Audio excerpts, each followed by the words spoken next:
Ya, sahabat, terima kasih sekali lagi untuk Anda yang masih setia bersama kami, Suara Sidoarjo. Talkshow yang saat ini akan kami pandu, ya, seperti yang sudah saya informasikan tadi, setelah bersama dengan sahabat-sahabat dari Dewan Pendidikan. Nah, kali ini bersama dengan Dinas Kependudukan dan Catatan Sipil Kabupaten Sidoarjo. Kebetulan ini bersama dengan Kepala Dinas Dukcapil Sidoarjo, ada Bapak Dr. Andes Reddy Kusuma MA. Nanti kita akan berbicara tentang kebijakan Adminduk selama PPKM darurat. Nah, mungkin ketika Anda membutuhkan pelayanan, ya, di mana banyak sekali pertanyaan-pertanyaan yang muncul selama PPKM darurat ini, apakah beberapa kantor yang berkaitan dengan pelayanan ini masih melayani atau tutup atau bagaimana, kalau buka ini dibatasi dari jam berapa sampai jam berapa, atau buka tapi melalui online saja, tapi kalau sudah online ternyata susah masuk. Ternyata ada beberapa kendala begitu, ya. Nah ini saya coba buka jawabannya bersama dengan Bapak Reddy Kusuma secara langsung, nanti akan dijelaskan, begitu. Betul. Baik, Pak Reddy, Assalamualaikum, selamat siang. Apa kabar Pak Reddy? Waalaikumsalam warahmatullahi wabarakatuh. Kabar baik, ya? Baik, Mas Ilham. Oke, baik. Terima kasih Pak Reddy sudah menyempatkan untuk bergabung, ya, pada kesempatan siang hari ini. Ya, sebelum kita bertanya secara teknis, ya, bagaimana operasional kebijakan Adminduk selama PPKM darurat. Nah, saya ingin lebih tahu lagi ketika kita mau breakdown kebijakan Adminduk sebelum dan selama PPKM atau sesudah PPKM, itu memang apa, ada bedanya atau seperti apa, Pak? Silakan. Ya, terima kasih Mas Ilham. Ya, Assalamualaikum warahmatullahi wabarakatuh. Selamat pagi, salam sejahtera bagi kita semua. Yang terhormat Bapak, Ibu, dan sahabat-sahabat Suara Sidoarjo yang berbahagia dimanapun berada. Kami di Spenduk Capil Kabupaten Sidoarjo mengucapkan selamat Hari Raya Idul Adha 1442 Hijriah. Semoga kita selalu diberikan kesehatan dan selalu dalam lindungan Allah Subhanahu wa taala. Amin. Amin.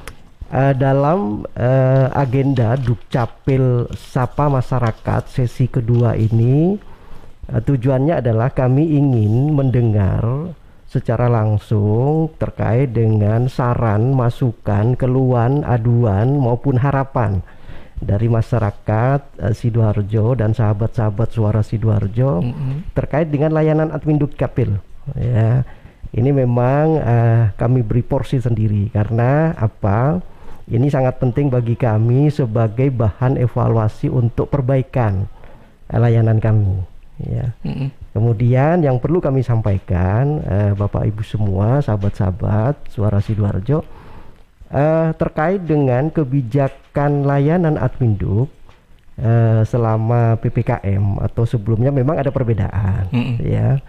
Yang mungkin perlu kami sampaikan adalah adanya Inmendagri nomor 5 2021, kemudian surat Dirjen Dukcapil tanggal 8 Juli 2021, kemudian ada surat edaran Bupati Sidoarjo tertanggal 9 Juli, di mana PPKM darurat itu khususnya untuk sektor esensial untuk pelayanan publik khususnya di Spenduk Capil itu adalah mulai tanggal 5 sampai tanggal 20, di mana work from office kami hanya 25%. Nah, kemudian work from home-nya adalah 75%. Kemudian ada perpanjangan kemarin Inmendagri nomor 22 2021. Kemudian ada lagi ditindaklanjuti dengan surat edaran Bupati Sidoarjo tertanggal 21 Juli kemarin. Memang ada beberapa kebijakan, Mas Ilham, yang mungkin perlu kami sampaikan kepada masyarakat. Yang pertama, sebelum kami nanti menginjak kepada layanan, bahwa kebijakan administrasi kependudukan khususnya terkait dengan single identity number, ya, bahwa satu penduduk itu hanya punya satu NIK, satu identitas atau satu KTPL. Jadi tidak boleh penduduk itu punya lebih dari satu nik, karena pasti nanti akan ganda dan pasti harus dihapus salah satu. Banyak kasus-kasus seperti itu terjadi di Sidoarjo. Jadi dia dari Samarinda sudah punya nik, kemudian ke Sidoarjo karena memang dianggap dia tidak punya nik, belum pernah rekam, minta rekam ulang, dibuatkan nik. Ternyata tidak bisa dicetak juga. Ternyata nik aslinya itu ada di Samarinda. Nah, solusinya apa? Harus surat pindah dulu. Nah, surat pindah dulu dari Samarinda, kemudian salah satu niknya yang di Sidoarjo harus dihapus. Jadi nik kalau sudah dibuatkan, kemanapun dia akan pindah, dia akan tetap mengikuti penduduk itu. Itu yang pertama. Kemudian yang kedua adalah bahwa kartu identitas ini untuk segala usia. Jadi segala usia itu maksudnya begini, anak 0 sampai di bawah 17 tahun kurang 1 hari itu ada kartu identitas anak. Nah, kartu identitas anak itu dibagi dua lagi. Yang pertama 0 sampai 5 tahun itu tanpa foto. Jadi pada saat dia mengurus akte kelahiran, langsung kami terbitkan kartu identitas anak. Kemudian 5 tahun sampai di bawah 17 tahun kurang 1 hari itu tetap dengan foto berwarna 2x3. Nah, baru setelah menginjak 17 tahun yang bersangkutan dilakukan perekaman, diterbitkanlah KTP elektronik. Jadi mulai dari 0 sampai 17 tahun itu tetap harus punya identitas. Ya, identitas. Kemudian yang ketiga bahwa KTP elektronik itu berlaku seumur hidup. Nah, bagaimana kalau misalnya banyak masyarakat atau penduduk itu punya KTP tapi ada masa berlakunya, itu tetap juga berlaku secara otomatis, berlaku seumur hidup. Ya, karena sudah ada surat dari Mendagri kepada kementerian, lembaga, dan gubernur, bupati, wali kota seluruh Indonesia. Jadi meskipun ada masa berlakunya, tetap secara otomatis berlaku seumur hidup selama tidak ada perubahan elemen data. Nah, jadi kalau misalnya, mohon maaf Pak, di belakangnya itu sampai tahun 2024 misalnya, betul, itu tetap berlaku selama seumur hidup. Oke, meskipun sekarang berlaku sampai 2017, ya tetap dia berlaku seumur hidup. Ya, sudah kita lewati padahal ya. Nah, kecuali ada perubahan elemen data, misalnya kawin, atau mungkin akan ada melakukan proses penggantian foto karena rusak, misalnya. Ya, itu secara otomatis dia pencetakan barunya secara langsung berubah seumur hidup. Ya, seperti itu. Nah, kemudian ini yang sekarang khususnya yang kebijakan keempat adalah layanan Dukcapil Go Digital. Ini yang nanti ada kaitannya dengan kebijakan layanan kami sehari-hari. Layanan Dukcapil Go Digital mungkin Mas Ilham pernah mengikuti bahwa 2020, Maret 2020 kami memberlakukan pelayanan integrasi antara SAI Capil, sistem antrian elektronik Capil, dengan plafon Dukcapil versi WA. Ya, jadi waktu itu masih berbasis kota, ya, setiap hari berbasis kota, sehingga kami selalu kehabisan kota setiap hari, terlalu banyak keluhan dan sebagainya. Tetapi alhamdulillah sejak 6 April 2021 itu kemarin, ini kami sudah berubah menjadi plafon Dukcapil, pelayanan via online Dukcapil versi web. Yang sekarang tidak lagi berbasis kota antrian, semua masyarakat boleh mengakses itu. Ya, ini transformasi digital yang kami lakukan. Jadi dari manual versi WA menjadi versi web. Ini lagi nanti akan kami kembangkan lagi ke versi Android. Ya, jadi Play Store. Ya, ini proses pengembangan kami lakukan. Di plafon Dukcapil versi web yang kami lakukan saat ini, itu ada 3 akses pintu masuk untuk mengakses. Yang pertama adalah akses secara mandiri, jadi bisa dilakukan oleh masyarakat dimanapun berada, tidak hanya ada di Sidoarjo saja, tetapi juga masyarakat Sidoarjo yang ada mungkin di luar Sidoarjo, di Jakarta dan sebagainya. Kemudian akses yang kedua dilakukan oleh petugas registrasi admin Duk Desa Kelurahan. Jadi ada 349 petugas desa kelurahan. Tapi alhamdulillah sampai saat ini yang sudah melakukan proses permohonan terhadap warganya, membantu warganya, itu sudah 279 desa kelurahan. Ini sudah capaian luar biasa hanya 2,5 bulan ini. Tinggal sisanya, ya, kalau di 279 petugas yang sudah melakukan aksi itu sekitar capaiannya 79,9%, Mas Ilham. Tinggal ini sedikit lagi kita dorong yang lain untuk bisa. Karena apa? Ini keuntungannya adalah warga itu tidak perlu jauh-jauh harus datang ke MPP misalnya, ya, ke MPP atau ke Dukcapil atau ke kecamatan, tapi cukup dibantu oleh petugas registrasi desa. Ini menjadi suatu pilihan bagi masyarakat. Apakah dia mau melakukan akses secara mandiri atau lewat petugas registrasi desa. Nah, intinya kan seperti itu. Kemudian yang perlu juga kami sampaikan, perbandingan antara akses mandiri dengan akses melalui petugas registrasi desa itu 73% dengan 37%. Jadi artinya masyarakat itu sudah banyak yang melakukan akses secara mandiri. Karena di akses secara mandiri ini kan ada keuntungannya begini. Jadi sebelum PPKM darurat diterapkan 5 Juli itu ada 2 pilihan. Jadi masyarakat bisa melakukan akses mandiri, dia bisa mencetak langsung secara mandiri atau dicetakkan petugas tapi diambil di MPP. Nah, tapi sejak 5 Juli kemarin PPKM darurat diberlakukan, maka semua dokumen Adminduk harus cetak mandiri semua. Tidak ada pilihan untuk mengambil di MPP. Nah, ini keuntungan juga bagi kami untuk melakukan edukasi. Karena proses untuk mencetak dokumen Adminduk itu, Mas Ilham, itu kan cukup dengan kertas putih HVS 480 gram. Nah, kecuali KTP dan KIA ya, beda. Nah, kalau KTP KIA ini bisa dilakukan di kami di MPP, di Dukcapil maupun di 18 kecamatan. Jadi sebenarnya sudah lebih menyebar ya. Jadi layanan kami itu ada di 21 titik. 18 kecamatan, kemudian di MPP Lingkar Timur, di Dukcapil dan di mini MPP Sukodono. Nah, di mini ada 21 titik. Kemudian bagi dokumen-dokumen yang sudah bisa dicetak mandiri itu kan pasti ada QR code-nya. Jadi akan QR code. Nah, QR code itu yang nanti bisa dilakukan dicoba untuk apakah ini valid atau tidak. Ya, nah, masyarakat bisa melakukan lewat scan QR code itu sendiri di Play Store banyak ya. Kalau dia centangnya warna hijau berarti itu valid. Tapi kalau dia merah berarti tidak ada dalam database. Simple sebenarnya. Kalau tidak ada dalam database bagaimana ini? Apakah warnanya merah? Iya, berarti itu indikasinya palsu.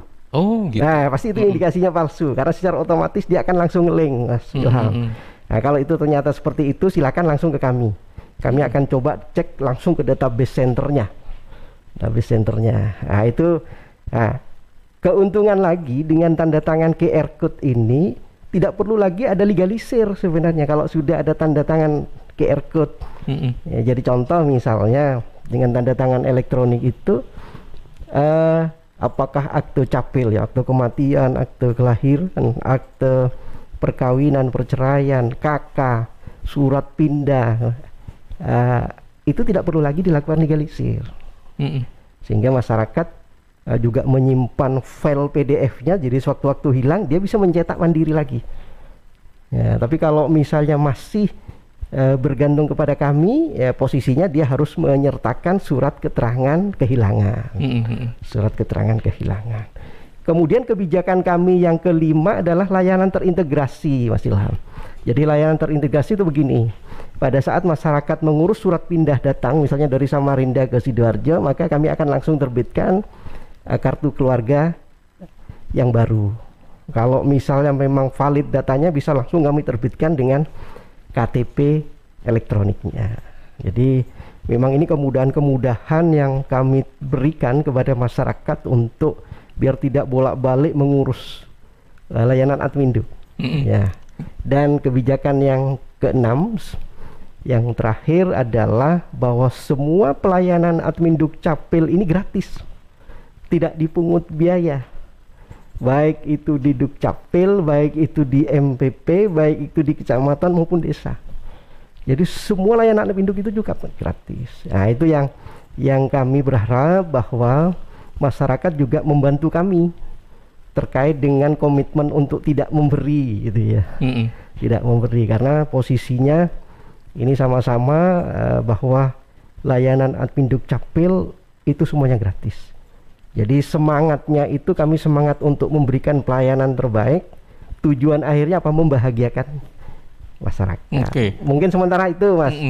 Iya. Pak Reddy cukup panjang ya tadi. Betul, sudah disampaikan betul. ada 6 kebijakan begitu kan. Ini sebenarnya ada 12 Mas Ilham, tapi sementara sesi ini kita sampaikan 6 aja. 6 dulu ya. Baik. Tadi apakah ini Pak semua layanan yang diberikan oleh Adminduk ini kan sifatnya gratis ya? Apakah ini sudah diketahui oleh semua orang dalam hal ini? Ternyata meskipun sudah diketahui pada prakteknya kan mungkin ya ada beberapa ya bisa jadi mungkin oknum kita nggak tahu atau mungkin dari orangnya sendiri yang tadi Bapak bilang memberi tips atau dan sebagainya. Nah, apakah sejauh ini memang ada praktek semacam itu? Tapi kalau misalnya memang ada apa yang dilakukan dan bagaimana ini menyosialisasikan kebijakan yang gratis ini agar semua masyarakat paham dan tahu, karena sesuatu yang gratis itu kan seperti yang sudah Bapak katakan tadi membahagiakan begitu kan, tujuannya kan itu memang. Ya, betul, nah, betul. Bagaimana ini Pak? Ya, jadi begini, jadi di semua produk kami di dokumen itu biasanya nanti karena dikasih plastik di depan itu ya, seperti stop map itu pasti sudah ada tulisan semua layanan Adminduk Capil gratis. Di semua medsos kami juga seperti itu. Jadi ini sebenarnya sudah diketahui. Cuman kalau toh misalnya itu terjadi di oknum kami punya mekanisme reward and punishment. Ya, kita punya komitmen terkait dengan bagaimana kami juga membangun kawasan zona integritas. Ya. Sehingga kalau toh misalnya memang ada oknum, silakan laporkan kepada kami. Ya, baik langsung ke saya sendiri boleh. Nomor HP saya juga boleh di-share kemana-mana, karena kami juga komitmen seluruh pejabat struktural kami nomor HP-nya bisa diketahui oleh siapa saja. Sehingga kalau sewaktu-waktu ada yang ingin ditanyakan sesuai tupoksinya, itu bisa langsung. Ya. Tetapi kami di Dukcapil tidak menyalahkan kalau misalnya masyarakat dengan inisiatif sendiri karena dia uruskan oleh saudaranya, diluruskan oleh tetangganya, kemudian dia memberikan sesuatu. Nah, itu di luar konteks kami sebenarnya ya kan, untuk transport dan sebagainya. Ya itu urusannya masyarakat sendiri kan gitu. Tapi bukan untuk kami di Dukcapil. Jadi itu kami komitmen seperti itu. Tapi kalau misalnya ada yang terkait dengan kami, silahkan laporkan kepada kami. Kami punya mekanisme sendiri. Baik. Jadi intinya kalau lebih baik memang mengurus sendiri ya Pak ya. Karena kan akan lebih tahu bagaimana prosesnya mengurus surat dan sebagainya. Terus layanan gratis ini juga bisa kita rasakan langsung ya kan, daripada misalnya minta bantuan orang lain dan sebagainya. Mungkin akhirnya mungkin merasa kalau sini orang bilang itu nggak enak gitu ya, aku nggak enak karena sudah diuruskan, ini uang bensin deh kayak gitu misalnya ya kan Pak ya. Baik, nah tadi ini sebelum kita menyoroti tentang layanan Adminduk selama PPKM darurat, tadi kan belum kita singgung sama sekali nih Pak ya. Tapi tadi saya sempat ingin bertanya juga terkait dengan KIA atau Kartu Identitas Anak ya Pak ya. Nah ini kan untuk anak 0 sampai 5 tahun. Ini sebenarnya agak susah juga sih mengurus ini, karena selama ini yang kita tahu itu akta kelahiran ya. Bagaimana ya nasib akta kelahiran kalau sekarang udah diganti KIA atau bagaimana ini Pak? Jadi begini, sejak tahun 2016 bagaimana bisa memberikan identitas kepada bukan hanya yang berusia 17 tahun, tetapi mulai dari yang awal, dari 0 sampai 17 tahun kurang 1 hari. Sehingga keluarlah kebijakan Permendagri itu Kartu Identitas Anak. Memang syaratnya itu adalah dia harus punya akte kelahiran dulu. Nah, pada saat dia punya akte kelahiran, mengurus akte kelahiran, jadi awalnya anak baru lahir, maka dia akan masuk ke kakak orang tuanya karena dibuatkan nik baru, masuk ke kakak orang tuanya, diterbitkan akte kelahiran, langsung otomatis keluar KIA. Ini sudah layanan terintegrasi. Nah, kami sudah berlakukan itu sejak tahun 2019. Kami efektifkan itu 2019 karena memang belangkunya waktu itu kan harus pengadaan sendiri ya. Jadi yang harus kita punya itu akte kelahiran atau KIA, atau salah satu di antara itu KIA saja cukup atau bagaimana Pak? Kan begini, kalau KIA itu pasti dia sudah punya akte kelahiran. Nah, kalau identitas itu kalau bisa semuanya harus dipunyai. Akta juga KIA ya Pak. Betul, karena nanti begini. Kalau ini capaian kami sudah di atas 80%, anggap 80%, maka nanti kami akan melakukan koordinasi dengan Dinas Pendidikan. Apakah nanti itu akan menjadi syarat untuk masuk ke TK, untuk masuk ke SD, untuk masuk ke SMP sesuai kewenangan kabupaten Sidoarjo. Karena kalau SMA kan sudah kewenangan provinsi. Sehingga kalau dengan sendirinya dia bersyarat kartu identitas anak, ya kan lebih enak. Mau naik pesawat, mau naik kereta api tidak perlu bawa kartu KK yang besar, itu cukup KIA saja kan. Kan sudah ada nicknya. Ada nicknya, cuman warnanya pink, Mas Ilham. Oh iya. Warnanya pink. Baik, nah ini juga harus kita ketahui ya. Selama ini tahunya kita akta saja, Pak. KIA belum tahu ya. Baik, Pak Reddy, ini kalau misalnya kita ternyata dalam prakteknya juga kadang-kadang kita itu memasukkan data itu keliru, Pak. Betul. Iya kan? Misalnya nama orang tua Syafruddin, ada yang pakai H, ada yang pakai Y. Nah, kayak gitu-gitu kan. Salah satu contoh saja. Kemudian apalagi menulis mungkin angka-angka dan sebagainya. Kalau misalnya terjadi kekeliruan semacam ini, apa sih langkahnya masyarakat itu kalau misalnya kita mengurus KIA atau mengurus dokumen lain ya. Dokumen gitu. Ya, ini bagus pertanyaannya, Mas Ilham. Jadi intinya begini, Undang-Undang 23 2006 menjadi Undang-Undang 24 2013. Salah satu perubahannya adalah memberikan kewenangan kepada kepala dinas untuk melakukan pembatalan terkait dokumen kependudukan. Nah, istilahnya contrarius actus. Nah, kalau dulu Undang-Undang 23 pasti harus ke pengadilan. Beda satu huruf saja langsung pengadilan. Nanti penetapan pengadilannya, oh yang benar adalah Syahruddin C menjadi bukan Syahruddin CHKH, tapi yang benar adalah CH. Itu penetapan pengadilan baru kita rubah. Nah, tapi kalau hanya satu huruf, maksimal 2 huruf, selama itu tidak merubah arti, maka bisa dilakukan pembatalan oleh kepala dinas. Tetapi yang paling penting adalah ada dokumen pendukungnya. Contoh misalnya, antara di buku nikah dengan di KTP dan KTP dan KK tidak sama. Buku nikahnya seperti disampaikan tadi Mas, Syafruddin. Ternyata tulisannya bukan Syafruddin DH, tapi Syafruddin biasa, tidak ada H-nya misalnya. Nah, kami ingin tahu yang benar yang mana. Nah, kami akan cek juga ke misalnya dokumen lain yang diterbitkan oleh lembaga yang lain, misalnya terkait dengan ijazah. Oh, ijazahnya ternyata yang benar adalah Syafruddin tanpa H, tapi D saja, tanpa DH. D. Kemudian pemohon masyarakat itu diberikan kewenangan untuk ini memilih mana yang benar, Syafruddin atau Syafruddin DH. Oh, ternyata yang benar Syafruddin sesuai dengan ijazah dan buku nikahnya. Maka secara otomatis KTP dan KK kami akan rubah secara otomatis. Kami punya kewenangan ini. Tapi kalau sudah lebih dari 2 huruf dan merubah arti, maka harus penetapan pengadilan, Mas Ilham. Baik. 2 huruf maksimal ya, Pak ya. Betul. Nah, ini apakah kami lihat dulu ya. Dokumen pendukungnya ada, kami langsung lakukan itu. Apakah ini ada batas waktunya atau apa juga gratis? Maksudnya dalam hal pengurusan kan kadang-kadang ada orang yang entah sibuk entah apa gitu kan.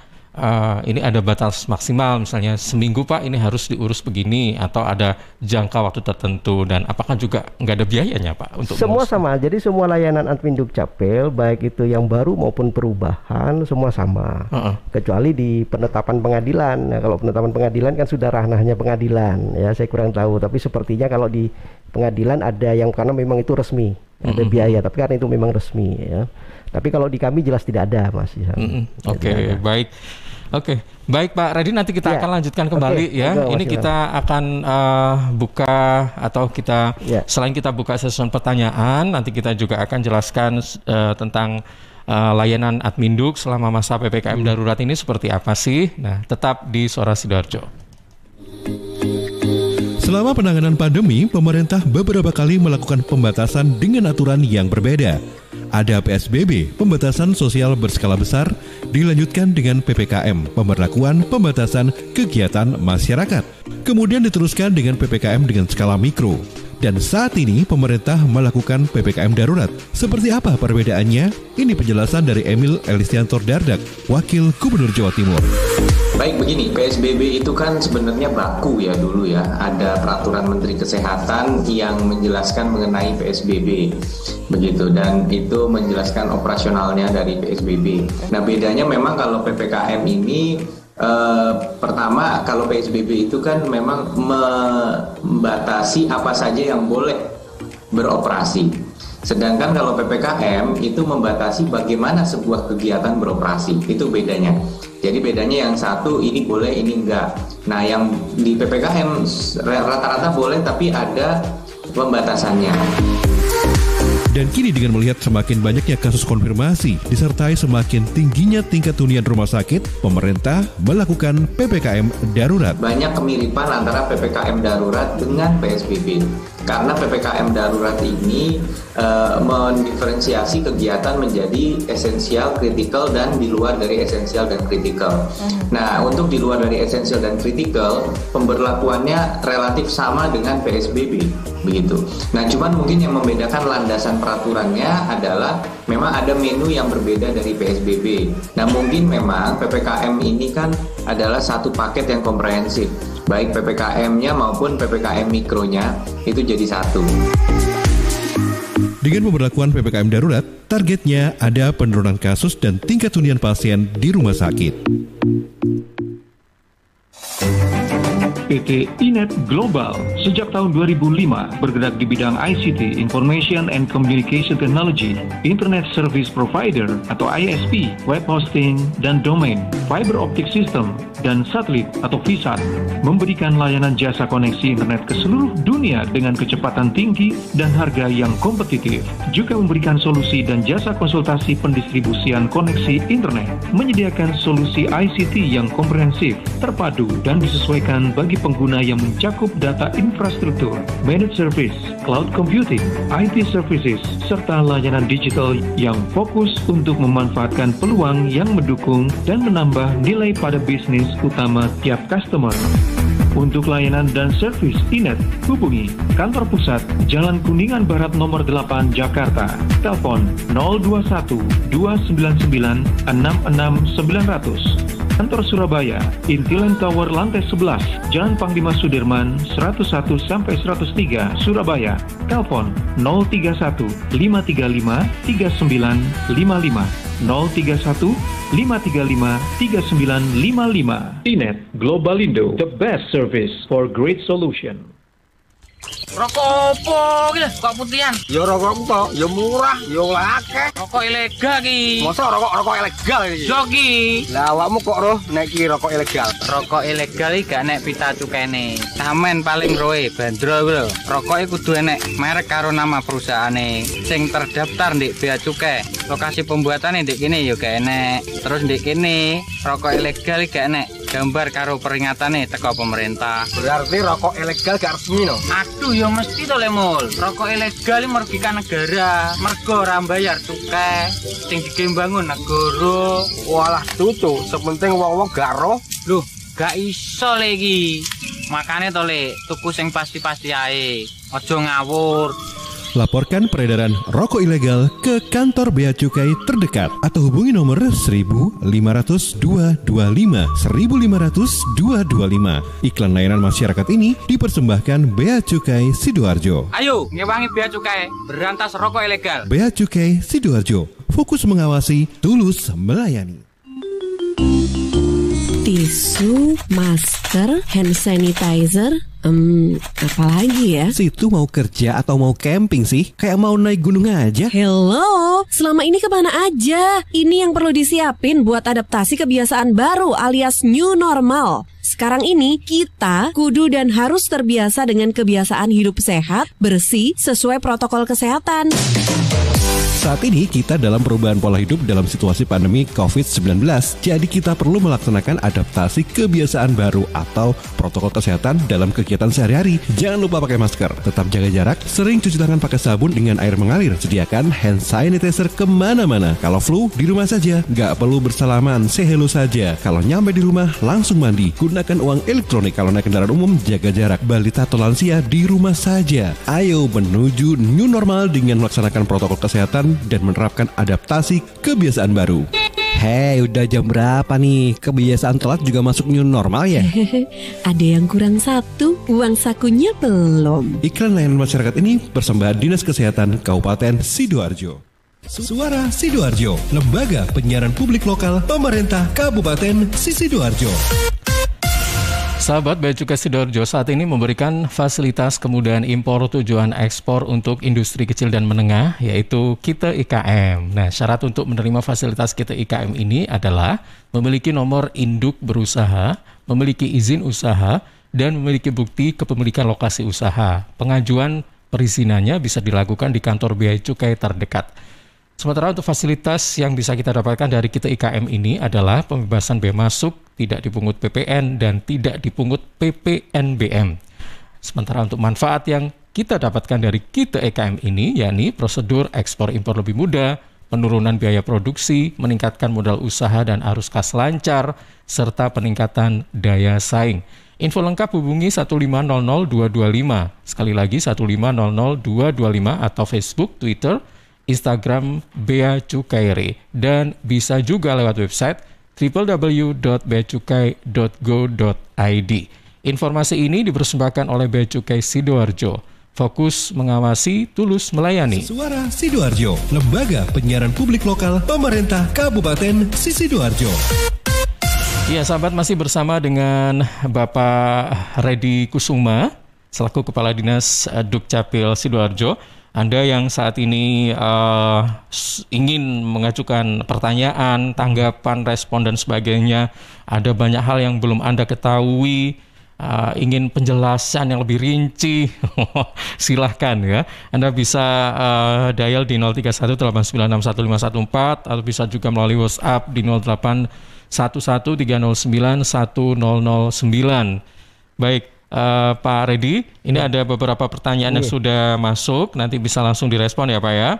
Oh, tapi belum itu kita ingin tahu juga nih penjelasan mengenai layanan Adminduk selama PPKM darurat. Nah, ini yang seperti sudah saya sounding awal tadi, apakah dilakukan semua online begitu? Nah, kalau online seperti apa Pak caranya? Mungkin ada beberapa perlu treatment khusus begitu ya, silakan Pak. Jadi sebenarnya tadi di awal sudah kami sampaikan Mas Ilham, jadi kami memakai plafon Dukcapil versi web. Jadi nanti masuknya di plafon.sidoarjokap.go.id. Berarti online semua ya Pak? Online semua. Jadi ada 10 layanan di situ, ada kartu keluarga, di situ ada biodata, ada visa KK, kemudian ada surat pindah, ada KTP, ada kartu identitas anak, kemudian ada akte kelahiran, ada akte kematian, kemudian akte perceraian dan perkawinan. Ya, jadi tinggal itu semuanya, pilih sesuai kebutuhan. betul, ya Pak ya. Itu semuanya bisa dilakukan secara online. Nah, jadi masyarakat yang penting yang awal dia harus punya akun lebih dulu. Jadi dia wajibnya itu harus punya email dan nomor HP yang dicantumkan. Jadi pada saat dia daftar akun, kemudian dia dapat akunnya, jangan lupa nanti passwordnya harus diingat, karena selama ini kadang-kadang banyak lupa passwordnya. Nah, pada saat itu dia sudah punya akun, dia masuk langsung kepada proses permohonan secara mandiri. Ya, secara mandiri tinggal memilih jenis layanan apa. Nah, kemudian setelah proses itu dilakukan, maka nanti akan menunggu verifikasi. Jadi nanti ikuti tata cara yang sudah ada di plafon. Apakah dia misalnya mengurus akte kelahiran, silakan diupload 2 orang saksi, surat keterangan rumah sakit dan sebagainya, ikuti sesuai tata caranya. Kemudian dia statusnya kalau dia sudah submit, sudah terkirim, maka akan menunggu verifikasi. Maka petugas-petugas kami akan melakukan verifikasi. Kalau posisinya dia lengkap, langsung akan naik statusnya menjadi sedang diproses. Nah, pada saat sedang diproses, dia akan langsung dapat tanda terima. Nah, tapi kalau misalnya setelah diverifikasi ternyata tidak lengkap, maka dia akan ada notifikasi tidak lengkap dan silahkan untuk segera dicukupi sampai batasan maksimal jam 3 kami terima. Perbaikannya, ya kekurangan datanya, dokumen pendukungnya. Nah, kemudian ada lagi yang statusnya tidak bisa diproses. Nah, kalau sudah statusnya tidak bisa diproses karena memang sudah tidak lengkap di awal. Tidak lengkap di awal. Sampai akhirnya prosesnya itu selesai, setelah sedang dalam proses kemudian selesai, maka dengan sendirinya semua dokumen itu secara otomatis terkirim dari server pusat ke email masing-masing. Nah, jadi selama PPKM ini semua kecuali KTP dan KIA semuanya akan masuk ke email masing-masing. Nah, memang kami harus mengakui kadang-kadang proses pengirimannya ini karena ini memang seluruh Indonesia, kadang-kadang bisa saja pada saat ditentukan tanggal 23 selesai besok misalnya.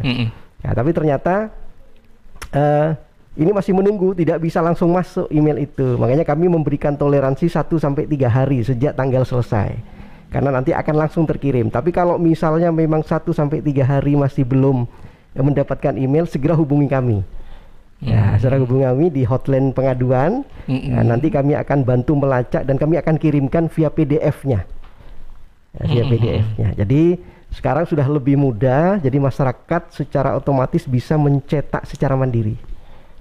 Kecuali KTP dan KIA, Mas. Karena materialnya beda. Betul. Nah, itu nanti yang kami lakukan di internal. Nah, kemudian yang perlu juga kami sampaikan, jadi itu semuanya online, kecuali khusus untuk pengambilan dokumen KTP dan KIA. Itu yang mungkin masih bisa ada tatap muka, ya. Kemudian khusus untuk dokumen akte perubahan yang masih ada tanda tangan basah. Tanda tangan basahnya itu begini, Mas Ilham. Jadi dia sudah punya akte kelahiran lama, kemudian hilang. Jadi terbitan misalnya dari Samarinda, dari Samarinda. Kemudian setelah kita proses karena dia sudah menyampaikan surat keterangan kehilangan, kemudian kita kirim ke absahan ke Dukcapil Samarinda, kemudian ada balasan betul memang ini diterbitkan Samarinda, kami akan terbitkan itu. Nah, kalau diterbitkan di kutipan kedua, tapi kalau posisinya ternyata dia masih ada asli, maka di posisinya nanti di catatan pinggir itu kita catatkan. Nah, karena kehilangan, nah, itu kan harus tanda tangan basah. Iya, betul. Nah, kalau tanda tangan basah itu bisa diambil di kantor, karena sekarang MPP kan sudah dipakai untuk isolasi mandiri, Iya, Pak. Mandiri. Ya. Tapi tentu kami juga harus betul-betul prokes ya, prokes. Jadi nanti silakan menyampaikan dulu di hotline 4 dan hotline 5 untuk bisa menjanji ya, berjanji lah. Nanti jam sekian, nanti jam sekian, nanti jam sekian itu ya. Sehingga nanti tidak ada penumpukan. Tidak ada penumpukan. Baik, tapi lebih aman kalau ada urusan pengambilan surat di kantor pusat aja ya Pak ya kayaknya ya. Sementara kami kan harus di kantor pusat di Dukcapil karena di MPP kan sudah tidak bisa. Padahal sebenarnya kalau di MPP kan tempatnya kan cukup besar ya, sehingga kalau di kami karena di pinggir jalan, kantor kami juga terbatas ya, ini yang kami harus atur betul.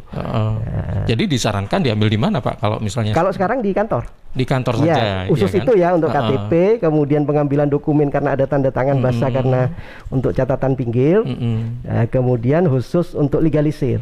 Nah, tapi khusus legalisir ini selama itu masih bisa ditunda, termasuk pengurusan di admin Dukcapil ya, sebaiknya ditunda dulu, ditunda. Tapi kalau memang urgent, monggo silakan via online dilakukan.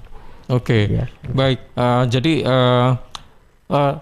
kalau ingin tahu terkait dengan prosesnya tadi Pak, kalau misalnya kita mau ngurus KTP sama KIA ya, setelah kita mengisi semuanya begitu ya, prosesnya berhasil. Nah, itu apakah nanti ada keterangan bahwa KTP ini bisa diambil kapan dan semacam itu? Sudah, secara otomatis ya, ada tanda terimanya. Secara otomatis pada saat sedang diproses sudah ada tanda terima berapa hari dia harus diambil. Kalau KTP hari ini masuk, besok sudah tinggal diambil. Untuk pemohon langsung ke kantor? Iya, dengan membawa surat tanda terima itu. Ditunjukkan di HP-nya ini Pak tanda terima sekarang, nanti tinggal ditunjukkan. Begitu saja ya. Aduh. Kok beda sama tahun dulu? Tahun-tahun dulu, iya Pak ya, urus RT RW dan sebagainya, kayak gitu. Nah sekarang lebih dipermudah lagi, baik. Intinya itu kita meringkas apa ya Pak ya namanya itu? Penyederhanaan persyaratan. Iya betul, meringkas jadi langsung gitu ya, nggak ribet. Baik, ini ada pertanyaan, saya coba buka. Dari Pak Adnan yang ada di Buduran. Pak Adnan ini pingin tahu tentang apa sih maksudnya petugas registrasi desa. Apakah ini ada ditempatkan di desa-desa atau kecamatan? Selama ini yang Pak Adnan tahu, pengurusan surat menyurat itu ada di kecamatan, bukan ada di desa. Kemudian dari Pak Putut yang ada di Krian, saya pernah mendengar ada ADM atau anjungan Dukcapil Mandiri. Dukcapil Mandiri. Ini fasilitasnya apa saja, Pak? Ya, gitu. Kemudian sebentar, Pak, ini saya buka. Dari Verda Naira. Pak, kan saya ini mau vaksin, sedangkan vaksin persyaratannya punya KTP. Tapi ketika bikin KTP suruh melampirkan bukti vaksin gitu. Nah, ini gimana?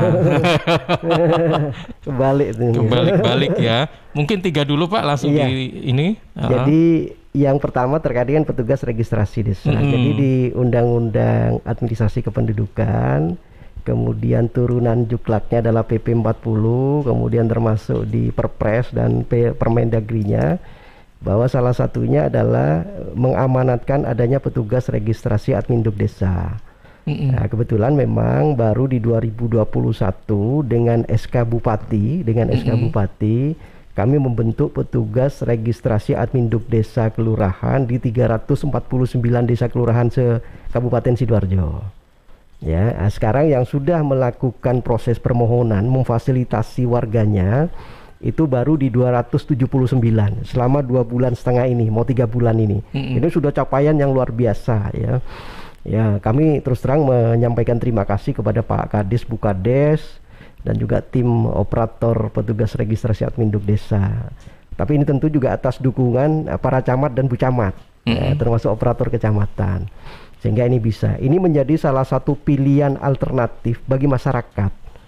Ya, bagi yang memang tidak bisa melakukan proses secara mandiri, pengurusan Adminduk lewat plafon, bisa meminta bantuan petugas registrasi desa, ya, karena petugas registrasi desa itu sifatnya juga hanya melakukan fasilitasi untuk entry data, entry data untuk pengirimannya kepada kami lewat plafon Dukcapil, masuk aksesnya di petugas registrasi.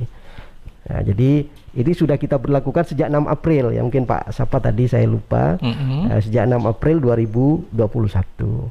Tetapi ya itu nanti mungkin bisa saja nanti kalau misalnya ada kebutuhan terkait dengan Dukcapil, kemudian bisa dicoba ke desanya, apakah desa yang bersangkutan sudah bisa melakukan akses untuk itu ya. Tapi yang jelas semua password sudah kami berikan, semua kami berikan.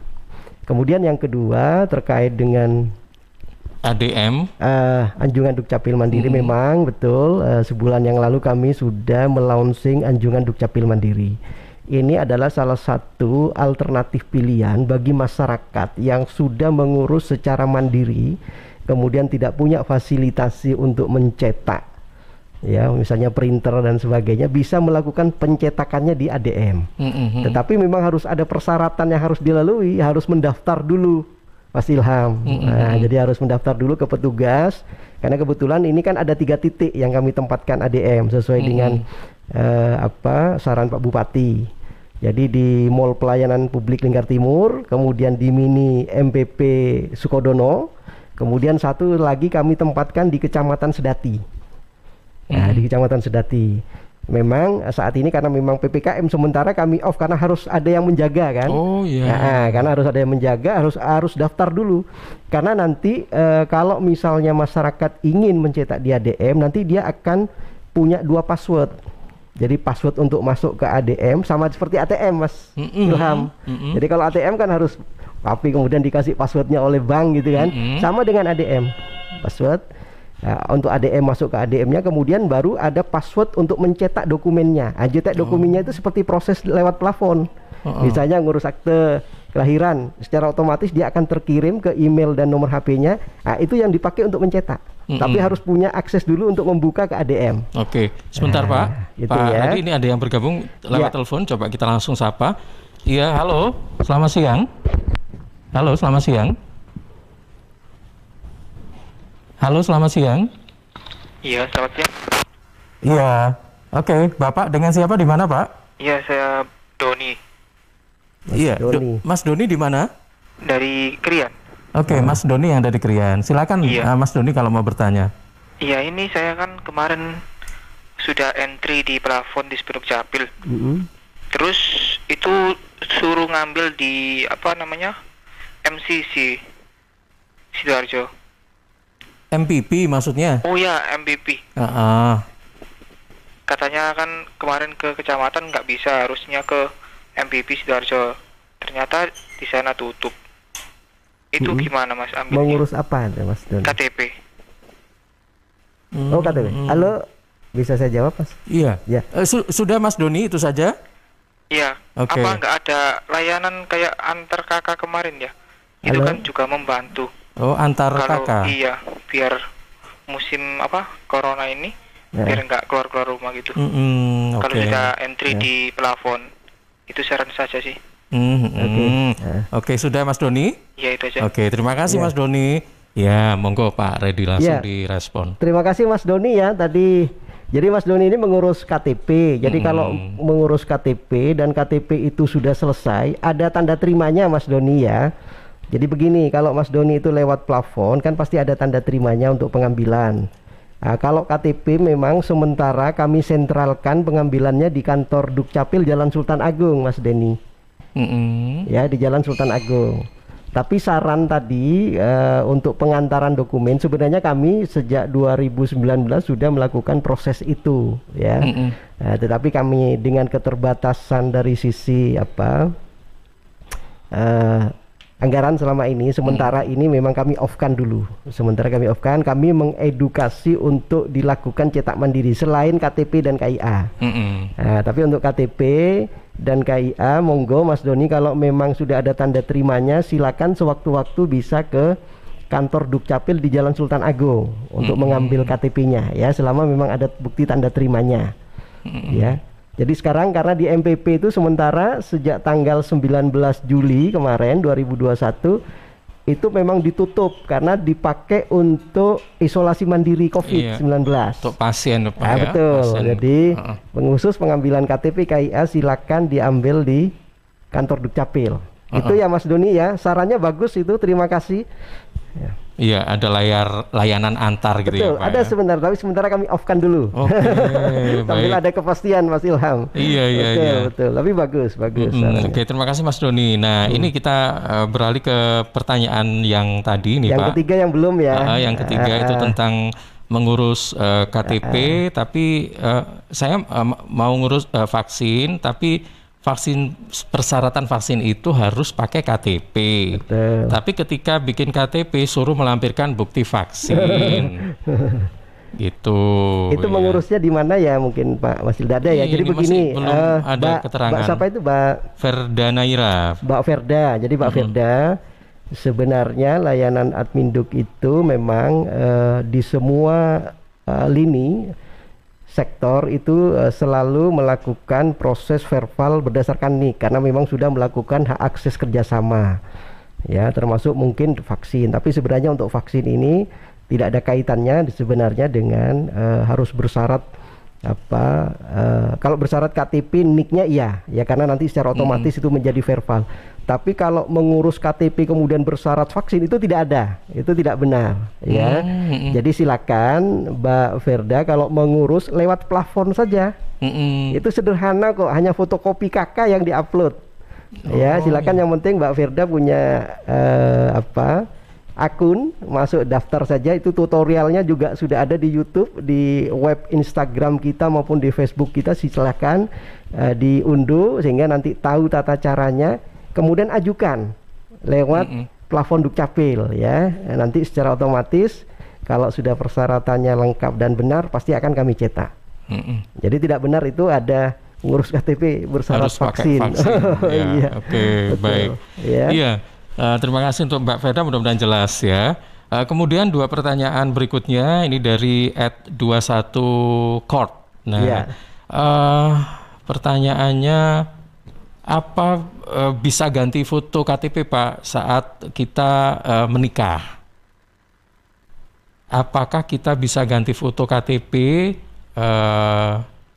kalau atau ada perbaruan begitu ketika menikah gitu? Gimana ya? Iya, jadi mungkin langsung saya jawab ya Mas. Boleh. Jadi prinsip penggantian foto itu diperbolehkan, tapi tentu harus ada alasan yang memang bisa diterima. Karena sekarang penduduk Sidoarjo itu 2.050.000 ya, 2.050.140 jiwa. Kalau semua itu nanti ganti foto, yang bingung nanti belangkunya, yang bingung belangkunya, sehingga yang memang ditoleransi itu, yang memang kami akan melihat penggantian foto itu karena apa. Contoh misalnya karena sebelumnya tidak berjilbab, oh sekarang berjilbab, ya. Mungkin dulu memang masih kelihatan karena posisinya 17 tahun, sekarang kan sudah berbeda, ya kan, dari sisi mungkin itu masih diperbolehkan. Tapi intinya kami tetap akan selektif. Tapi kalau pada saat menikah kemudian harus ganti foto, tidak harus selalu seperti itu, ya. Cuman nanti tinggal di KTP-nya berubah statusnya kawin. Nah, statusnya kawin. Jadi intinya seperti itu, karena untuk sementara belangko KTP ini kita kan masih tetap di support dari Kemendagri untuk Dukcapil seluruh Indonesia, Mas Ilham. Jadi kami tetap benar-benar selektif. Kami akan prioritaskan khusus untuk masyarakat yang belum mempunyai KTP, khususnya bagi masyarakat pemula yang baru 17 tahun, gitu ya. Karena nanti di 2024 sudah masuk lagi nih, Mas Ilham. Oh iya. Peta politik lagi. Siap-siap ke sana ya, Pak. Betul. Pilkades tahun depan. Nah, Pilkades kan ada lagi serentak tahun depan untuk Sidoarjo. Nah, jadi kami juga harus melakukan ini tahun sekarang, tahun tenang, kami berusaha untuk memperbaiki layanan. Baik. Nah, Oke. Ini ada satu pertanyaan lagi, Pak, dari Irawan yang ada di Tanggulangin. Pak Irawan ini warga non Sidoarjo. Nah, kalau mau pindah jadi warga Sidoarjo, persyaratannya apa saja? Karena merasa susah untuk mengakses fasilitas umum dengan KTP non Sidoarjo. Betul. Oke, silakan Pak. Jadi Pak Irawan, syaratnya sebenarnya Bapak tinggal meminta surat pindah dari daerah asal. Ya, tadi tidak disebutkan ya dari daerah asalnya dari mana. Jadi kalau toh misalnya Pak Irawan ada kesulitan, memang karena tempat daerah asalnya memang sudah tidak ada keluarga, silakan ke kantor. Ya, silakan ke kantor dan coba akses di hotline nomor 4 untuk informasi dan aduan, informasi dan edukasi, ya. Sehingga mungkin bisa kita fasilitasi. Tapi kalau misalnya di daerah asal masih ada saudara, silakan meminta tolong ke saudara untuk diuruskan surat pindah. Setelah ada surat pindah dari daerah asal, nanti kami akan proses secara otomatis. Bapak nanti akan dapat kartu keluarga, dapat KTP secara otomatis, ya. Jadi kalau sudah ada surat pindah dari daerah asal, nanti ke Sidoarjo sudah harus punya, akan kami keluarkan KK dan KTP. Tetapi yang penting adalah kalau surat pindah datang itu masuk ke Sidoarjo, dipastikan betul rumah yang ditempati di sini itu rumah sendiri atau kontrak. Kalau kontrak kenapa? Kalau kontrak ada persyaratan tambahan, bukan ini menambah persyaratan, tapi ini mengantisipasi. Contohnya adalah ada surat pernyataan tidak keberatan dari pemilik rumah untuk ditempati kakak yang mengontrak. Karena kan ada beberapa kasus, tidak banyak, Mas Ilham. Kadang-kadang tanpa sepengetahuan yang bersangkutan, rumah yang dikontrak ditempati, kemudian dia pinjam kemana-mana. Pada saat dia sudah tidak di situ, pemilik rumah yang jadi sasaran, misalnya begitu, ya. Nah, kami mengantisipasi itu sehingga nanti harus ada surat pernyataan bahwa ada pernyataan tidak keberatan dari pemilik rumah untuk ditempati domisili yang bersangkutan dengan menerbitkan KK di tempat kontrak itu. Hanya syaratnya itu saja, simple, Pak. Tetapi kami akan siap memfasilitasi kalau memang yang bersangkutan sudah tidak punya sanak saudara di sana. Ya, silakan hubungi di hotline nomor 4 di informasi. Pak, nomor hotline-nya ini sebenarnya berapa ya? Kalau bisa yang kami tahu itu kan kok 4, ada 5, ada berapa gitu, Pak? Yang hotline 12 itu kan sudah tidak kami pakai. Ya, hotline 12 karena itu untuk proses waktu awal. Yang masih kami pakai adalah hotline 3. Ya, hotline 3 ini di 0821 41280255. Ini untuk konsolidasi data. Jadi kalau NIK tidak ada dalam layanan publik, nah ini lewat sini. Nah, kemudian hotline 4 ini untuk informasi dan edukasi 0853 3432 5731. Kemudian untuk pengaduan dan permohonan legalisir 0812 3013 4878. Nanti kami sampaikan ke Mas Ilham ya. Baik Pak Ilham ya. Oke, ini nomornya juga harus dicatat kalau karena sangat penting sekali ya kan. Betul. Nomor-nomor. Kami sudah punya file paparan, nanti kami share. Oke, ya baik Pak. Nah ini satu lagi Pak, sebelum kita tutup ya. Ini kan di masa pandemi ini, ketika kita mengurus KTP elektronik itu kan butuh proses perekaman ya. Nah ini gimana Pak? Jadi sebelum PPKM darurat kami masih menerima Mas Ilham dengan prokes betul ya, prokes yang sangat ketat. Tapi setelah 5 Juli PPKM darurat, sementara untuk perekaman kami off-kan dulu, termasuk di 18 kecamatan. Alternatifnya apa dong Pak kalau nggak ada perekaman? Kalau untuk perekaman kan memang ini kan untuk masyarakat yang baru ya Pak, ya Mas Ilham ya. Jadi artinya masyarakat yang pemilih pemula lah intinya, masih pemula baru 17 tahun. Ya bersabar dulu lah sampai ini PPKM mereda. Sampai ini selesai PPKM baru nanti akan kami buka kembali. Karena kalau di perekaman itu kan ada sentuhan. Iya betul. Ada iris mata, ada sidik jari, iris mata, itu kan resiko. Jadi resiko bagi masyarakat sendiri yang melakukan perekaman, termasuk kepada petugas. Jadi sebagaimana surat Pak Dirjen, sementara khusus untuk yang di zona merah level 4 istilahnya, kalau sekarang level 4 zona merah itu perekaman sementara kami off-kan lebih dulu. Baru nanti setelah agak sedikit membaik, kami baru akan buka kembali. Oke baik, jadi untuk sementara layanan perekaman KTP-EL saat ini dihentikan sementara ya Pak ya? Dihentikan sementara. Baik, oke terima kasih Pak. Mungkin untuk closing statement yang bisa disampaikan Pak Redi, monggo silakan.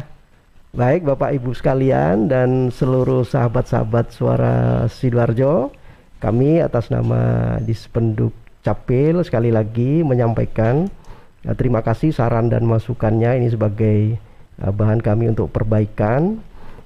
Kami juga minta maaf kalau selama pelayanan kami khususnya PPKM darurat ini, kemudian selama zona merah di level 4 ini masih belum bisa maksimal ya, karena memang kondisi keterbatasan di sumber daya kami yang memang masih 25% dan 75%.